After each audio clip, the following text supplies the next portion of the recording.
SC ఎస్టీలకు కొంచెం రిజర్వేషన్లు ఉన్నాయి, వాళ్ళకు కూడా బతుకు తెరువు సమస్యలు దళిత అవుతున్నాయి. బంధు కూడా మళ్ళీ 13,000 కోట్లు 15,000 కోట్లు. అది ఎంతైనా కూడా ఇవ్వలేరు. ఇప్పుడు 1,70,000 కోట్లు అన్ని కుటుంబాలకు ఇవ్వాలంటే, సో వాళ్ళు 1,70,000 కోట్లు. వాళ్ళు ఖర్చు పెడుతున్నది 3,000 కోట్లు 3,000 కోట్లు 3,000 కోట్లు. అది జీవితకాల అంటే 100 100 100 కాదు కదా. ఒక నియోజకవర్గంలో 16,000 కుటుంబాలు ఉంటాయి. ఒక గ్రామంలో కనిష్టంగా నీకు 400-500 ఎస్సీ కుటుంబాలు ఉంటాయి.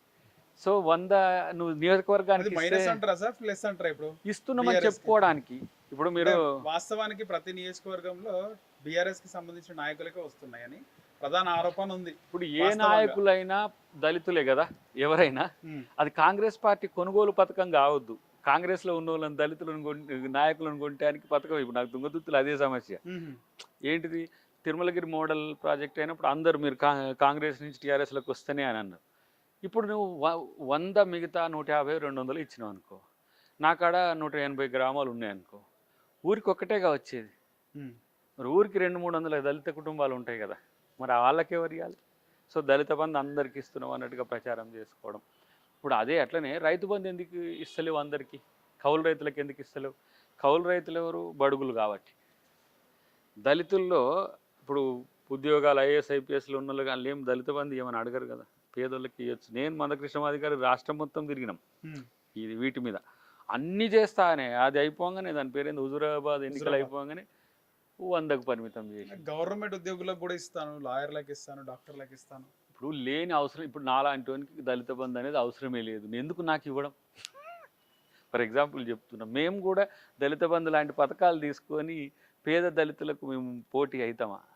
అంటే మేమేదో పేద మేడలు మిద్దలు ఉండి కోట్లు అనే విషయం పక్కన పెడితే ఎవరు సఫరరో వాళ్ళకి ఇవ్వాలి. ఇప్పుడు నా దగ్గర మధు అని నాతో నా సోషల్ మీడియా ఉండి చేసేటోడు, ఇక కొన్ని కారణాల వల్ల అటు బయటికి పోయి ఏదో జాబ్ చేసుకున్నాడు, అక్కడ సరిగా కాకుండా ఏదో అప్పులైన తను సూసైడ్ చేసుకోవాల్సిన పరిస్థితి వచ్చింది.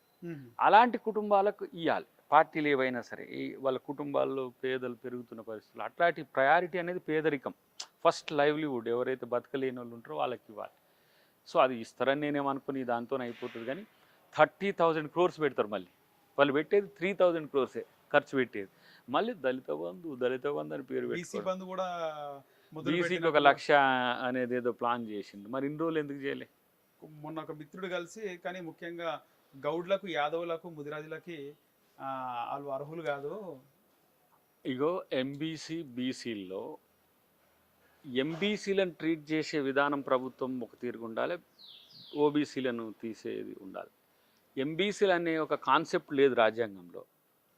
కానీ సంచార జాతులు కానీ చిన్న కులాలు కానీ అధికారానికి కనీసం కనుచూపు మేరలో కూడా ఉండరు. వాళ్ళు సర్పంచ్ గారు, వార్డు మెంబర్ గారు, ఎంపీటీసీ గారు, జెడ్పీటీసీ గారు, ఎమ్మెల్యేలు అయితే అసలే కాని కమ్యూనిటీలు బీసీల్లో ఒక 70-80 కమ్యూనిటీస్ ఉంటాయి.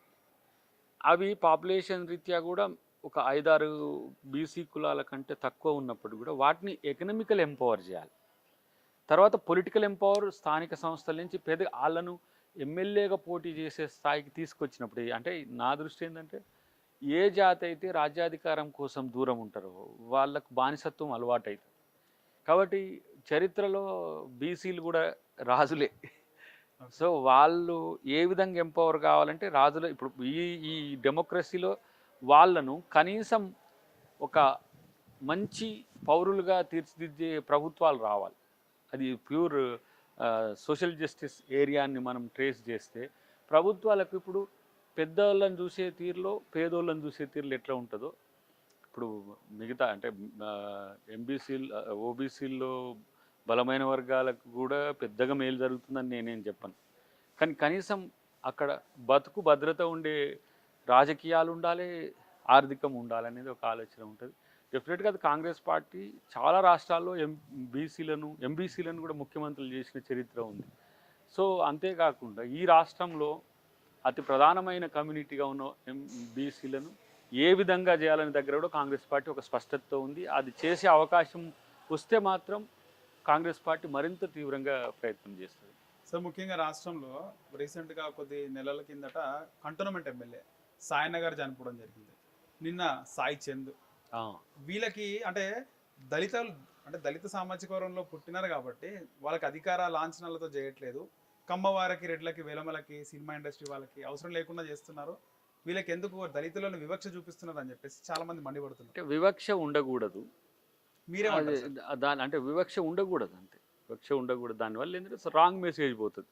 ఆయన సాయన దాదాపు ఒక 5 సార్లు ఎమ్మెల్యే. ఎమ్మెల్యే క్రెడిబుల్ పర్సనాలిటీస్ ఆయన చాలా అంటే తను టీడీపీ ఉన్నప్పటి నుంచి కూడా నాకు తెలిసిన వ్యక్తే. చాలా మంచి మనస్తత్వం ఉన్నవాడు. అసలు అలాంటి సౌమ్యుడు. రాజకీయాల్లో అంటే అజాత శత్రువు అంటారు చూడండి, ఎప్పుడు అలాంటి ఒకరికి వ్యక్తి వ్యతిరేకంగా ఉండడు. తను మాట్లాడలేదు కూడా ప్రో అన్నారు సార్. ప్రో పీపుల్ ఉంటాడు. కేసీఆర్ గారితో కూడా మంచిగా ఉంటాడు. బట్ ఇది ప్రోటోకాల్లో ఏదో మనకిప్పుడు ఏమంటాం అధికారిక లాంఛనాలతో జరిపితేనే వాళ్ళ క్రెడిబిలిటీ పెద్దగా అవుతుందని కూడా నేను అనుకోను. బట్ అలాంటి వాళ్ళకు చేస్తే మంచిది, చేయకపోవడం వల్ల వాళ్ళకి చెడ్డ పేరు వస్తుంది. ఇప్పుడు సాయి చంద్ కూడా ఎంత మంచి సింగర్, అసలు మూమెంట్ నుంచి చాలా క్లోజర్. నాకు కూడా నేను జేఎస్లో ఉన్నప్పటి నుంచి కూడా చాలా ఆత్మీయంగా ఉండేటోడు. వాళ్ళ పెళ్లి దగ్గర నుంచి కూడా నాకు తెలుసు వాళ్ళు. అంటే ఆ విధంగా అంటే మొన్న ఈ మధ్య కూడా మేమిద్దరం ఏదో గజ్వేల్ నియోజకవర్గంలోనే సాయి చంద్ గజ్వేల్ గారు. సాయి చంద్ నేను అంబేద్కర్ విగ్రహం ఓపెనింగ్కి పోయినాం సమ్ ఇంద్రప్రియాల దగ్గర. ఓకే. అక్కడ కూడా కలిసినప్పుడు తను టీఆర్ఎస్, నేను కాంగ్రెస్. బట్ వ్యక్తిగతంగా తను మూమెంట్ నుంచి కూడా తర్వాత అన్నిటికంటే కళాకారునికి పార్షియాలిటీ తక్కువ. కళాకారులకు వాళ్ళు సర్వం అందరితో కలిసిపోతారు. కానీ ఆత్మీయ మిత్రుడు కోల్పోవడం చాలా బాధాకరం. అధికారిక లాంఛనాలనంటే ఇంకా సాయన లాంటి వానికే చేయలేదు, సాయి చంద్ లాంటి వాళ్ళకి చేస్తారని నేను అనుకోను. ఇంకెందుకు గూడాంజన్న లాంటి వాడు, అసలు గూడాంజన్న ఎంత పెద్ద లెజెండ్, అట్లాంటి వాళ్ళని పట్టించుకోలేదు. సార్ ఈ కేసీఆర్ వ్యక్తిగత వ్యవహార అంటే శైలి ఏముంటుంది సార్, అనేది ఆయన చర్చ మెంటాలిటీ ఏముంటుంది సార్ కేసీఆర్? ఏముండొచ్చు? తన ఇష్టం. హ్మ్. ఎట్లా అంటే ఎవడు అట్లా అడుగుతాడు రా భయ్యా? ఇట్లా గాలి తిరగకపోతే ఇట్లా ఎవరికి ఎందుకు చేస్తాడో తెలియదు, ఎవరికి ఎందుకు చేయడో కూడా తెలియదు. అది ఒక రోజు 2 రోజుల చర్చే. బట్ సాయి చంద్ పాట అనేది మాత్రం నిరంతరం ఉంటుంది అవును కదా. మన మిట్టపల్లి సురేందర్ పాట మిట్టపల్లి సురేందర్ రాసిండని ఇదే మర్చిపోయేటట్టు చేసిండు. హ్మ్. ఏది రాతి శివుడిది. శివుడిది ఎంత అసలు మేము అనుకున్నాం తనే రాసిండు అనుకున్నాం. కానీ తనే రాసినట్టుగా ఆ భావాన్ని రాష్ట్రం మొత్తమే కాదు, వివిధ ప్రాంతాల్లో మహారాష్ట్ర కానీ అక్కడక్కడ పోయిన దగ్గర కూడా తను అందరినీ ఆకర్షించగలిగి యువకుడు, మంచి భవిష్యత్తు ఉండే. బట్ హెల్త్ ఇంపార్టెంట్ అనేది సాయి చంద్తో అందరు నాయకులు గుర్తుపట్టాలి. Daily exercise same political career ఎట్లనో హెల్త్ కెరీర్ కూడా అట్నే చూడాలి. చాలామంది చెప్తారు అందరూ బ్యాంక్ బ్యాలెన్స్ చూస్తారు, హెల్త్ బ్యాలెన్స్ చూడరు. సో హెల్త్ బ్యాలెన్స్ ఉంటే బ్యాంక్ బ్యాలెన్స్ చాలా ఉంటుంది. ఇంక్రీజ్ అవుతుంది. ఇవి రెండు కనుక ఉంటే పీపుల్స్ బ్యాలెన్స్ ఇంకెక్కువ చేయొచ్చు. సో సాయి చంద్ అంటే అంత నాకు తెలియదు ఈ దీర్ఘకాలికంగానో లేకపోతే ఈ హార్ట్ అటాక్ ఇష్యూ ఉన్నదని ఎప్పుడు మాతో ఎప్పుడు అంటే పర్సనల్గా అది చర్చించుకునే అవకాశం ఎప్పుడు రాలేదు. కానీ జస్ట్ ఎంత ఒక 5 days 6 days బ్యాక్ ఎక్కడనో తను భరత్ మన నాగార్జున సాగర్ ఎమ్మెల్యే ఒక భరత్ యాదవ్ ఫ్రెండ్ వాళ్ళ బర్త్డే దానికి వచ్చి ఉండే, అక్కడ కలిసి ఉండే. ఇక పరస్పరం వైరుధ్యాలతో ఉండేటోళ్ళమే కానీ ఒకరికొకరు ఆల్ ది బెస్ట్ చెప్పుకున్నాం. అంటే ఓకే. ఓవరాల్ సార్ మీరు అంటే భరత్ మన సాయి చంద్ వస్తుండే ఎదురుగా. నోముల నరసింహ యాదవ్ కూడా. నోముల నరసింహ గారి కొడుకు. నేను పోతున్నప్పుడు భగత్ అని కూడా సార్, భగత్ భగతే correct. భగత్ యాదవ్. ఎదురు వస్తుంటే నేను అది గుర్తుపట్టలేదు. సాయి చంద్ చూసి ఇట్లా బ్రదర్ అనేసరికి దగ్గరికి పోయేసరికి ఇక మీరు ప్రియమైన శత్రువులే కానీ ఆల్ ది బెస్ట్ అని చెప్పి అట్లా పోయినా. అది దట్స్ లాస్ట్. బట్ చాలా మంచి వ్యక్తిత్వం ఉన్నాడు. So Ambedkarist at the same time KCR గారి పట్ల అమితమైన ప్రేమ ఉన్నాడు మొదటి నుంచి కూడా, మూమెంట్ నుంచి కూడా.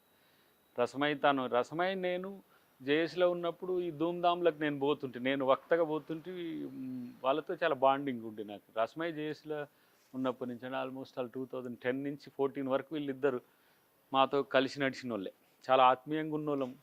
సో మిస్ అయిండు చాలా. అంటే ఒక మంచి భవిష్యత్తు ఉన్న అనేదాన్ని కాదు, మంచి సామాజిక కార్యకర్తను కోల్పోయినామని అనుకుంటాం. యాక్చువల్గా నిన్న పోవాలి, ఎప్పుడో పోయి పరామర్శ చేసి వస్తాం, ఏదో వేరే ప్రోగ్రామ్ నుండి పోలేదు. కానీ పోనంత మాత్రాన సాయి చంద్ మాకేం దూరం కాడు, టీఆర్ఎస్ అయినంత మాత్రాన మాకేం దూరం కాడు. కానీ అది ఒక మనం ఏమంటాము ఒక హెచ్చరికలాగా కూడా తీసుకోవాలి. తన డిమిసల్ చాలా డేంజర్. ఎందుకంటే స్ట్రెస్తో హార్ట్ అటాక్స్ రావడం అనేది లీడర్లకు ఇప్పుడు అలవాటుగా మారిపోయింది. దాన్ని ఏ విధంగా అధిగమించాలనేది ఇప్పుడు ఆలోచించుకోవాల్సిన అవసరం ఉంది.